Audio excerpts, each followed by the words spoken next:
Keith Gilbert. In today's session, we're going to talk about how to avoid common mistakes when it comes to Medicare cost. So today we're going to talk about some of the most common mistakes people make regarding Medicare. So let's start off with number one. Besides it being confusing, we know that, right? You could be paying more than you should be. You should be paying less than you are paying, but you didn't get the help that you needed to understand what's the right fit for your needs and your budget. I would say number one, definitely do your homework, compare your plans, talk to your insurance company that you're currently with, go to Medicare.gov, look at your Medicare and You guide when you get that in the mail, review your ANOC letters. All these are different starting points. Ask for help. Help is free. You can reach out to a licensed agent or a broker or a benefit advisor or counselor, and they can help you. There's always help available through Social Security or picking up the phone and calling Medicare. Try to find the right fit for you. Initial enrollment period. A lot of folks don't understand that when you turn 65, you have what they call an initial enrollment period, your first time. Or if you are on Social Security disability prior to age 65, you still have another enrollment period when you turn 65, okay? So in that initial enrollment period, it's 3 months before, the month of when you are guaranteed to come into Medicare, and 3 months after. So it's a total of 7 months. It's your initial enrollment period. You don't want to miss that because there's some guarantees in there when it comes to some things like the Medigap or the Medicare supplement options that'll help you pick up the 20% that Medicare doesn't cover. So you want to look into those, and you have some guaranteed rights that are available for you as well. So make sure you understand the correct timing, number one, of your initial enrollment period moving forward, okay? Also, when it comes to prescription drugs, make sure you understand your prescription drug plan, what the prescription drug program offers. And some of the key things is people don't think, well, I don't take any medications, I don't need a prescription drug plan, right? I would beg to differ.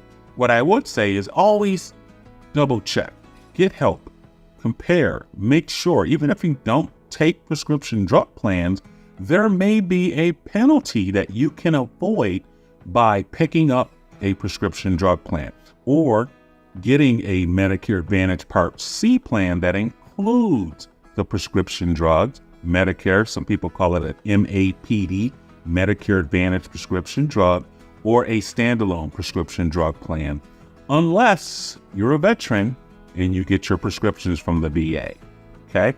So just keep in mind, you can avoid that penalty. So it's a 1% penalty for every month that you are eligible starting at 65 to be on a prescription drug plan, and you don't have it because I don't take any medicines. You might end up taking that penalty very harshly later on, a year or two, 5 years, heaven forbid, down the line, and it just accumulates. And next thing you know, you got this large late penalty. So avoid that if you can. Other things you want to do is review your ANOC letter, because in that letter, any annual notices of changes, a lot of people throw them out, but you want to review that letter because that can help you avoid some cost as well. If there's an increase in your plan, if your deductible goes up, or if there is no deductible now, that's really nice. A lot of these plans are now capped out at $2,000 when it comes to prescription drugs. So you definitely want to make sure, or even if your plan is going to be around in 2025, also understand by reaching out to your local representatives, brokers, agents, your insurance company that you're currently with, Medicare.gov, or pick up the phone. You can reach out to Social Security and definitely find out if that's the right fit for you, so you don't have to worry about paying a lot out of pocket when it comes to prescription drugs, or out-of-pocket costs for Part A and Part B that you are not ready for and something was to happen. So keep that in mind. Another key point is to take advantage of the 20%. If you're on original Medicare, you can pick up a new plan during the annual enrollment period. This is a perfect time for you to look at, how can I supplement my income? I'm on a fixed income. Maybe I should look at a Medicare Advantage plan now. I'm worried that maybe something might happen down the line and my health is not as good as it used to be. I don't have my employer coverage anymore, and that 20% can add up very quickly.